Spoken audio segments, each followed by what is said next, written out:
Hi guys, welcome to my YouTube channel. అందరూ ఎలా ఉన్నారు? నేనైతే చాలా బాగున్నాను. మీ అందరికీ మహానటి మూవీ గుర్తుంటుంది కదా. కీర్తి సురేష్ గారు సావిత్రి గారులాగా సేమ్ యాక్ట్ చేశారు. Super hit movie. ఆ మూవీ సూపర్ హిట్ అయిన తర్వాత ఆంధ్రాలో అంటే ఏపీలో కేఎల్ఎం ఫ్యాషన్స్ వాళ్ళు ఒక కాంటెస్ట్ పెట్టారు. అదేంటంటే మనం సేమ్ మహానటిలాగా రెడీ అయ్యి పిక్స్ వాళ్ళకి షేర్ చేయాలని. సో అప్పుడు ఎలాగో సమ్మర్ హాలిడేస్ ఉన్నాయి, నేను నెల్లూరులో ఉన్నాను.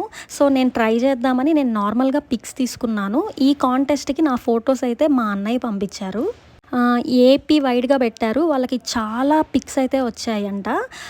నాకు దీంట్లో నేను అసలు ఎక్స్పెక్ట్ చేయలేదు. నాకైతే థర్డ్ ప్రైజ్ ఇచ్చారు. ఫస్ట్ ప్రైజ్ 25,000 ఇచ్చారు, సెకండ్ ప్రైజ్ 15,000 ఇచ్చారు, థర్డ్ ప్రైజ్ 10,000 ఇచ్చారు. అంటే మనీ ఇవ్వలేదు, మనకి గిఫ్ట్ వోచర్ ఇస్తారు. వాళ్ళ షాప్లోనే ఏదో ఒక శారీ ఆర్ డ్రెస్ అంత ప్రైస్లో మీరు తీసుకోవచ్చు అని చెప్పారు. నిజంగా నేనైతే చాలా షాక్ అయ్యాను. అసలు విన్ అవుతానని అస్సలు ఎక్స్పెక్ట్ చేయలేదు. నాకైతే థర్డ్ ప్రైజ్ వచ్చింది. చాలా డేస్ నుంచి ఈ పిక్స్ అన్నీ పోస్ట్ చేయాలనుకుంటున్నాను, కుదరలేదు. బట్ ఫైనల్గా ఈరోజైతే పోస్ట్ చేశాను. అండ్ మహానటిలాగా రెడీ అయినప్పుడు ఎలా ఉన్నానో కూడా కామెంట్ చేయండి. అండ్ మీకు కనుక నా వీడియోస్ నచ్చితే సబ్స్క్రైబ్ చేసుకోవడం మర్చిపోకండి. Thanks for watching. Please like, share and subscribe. Thank you.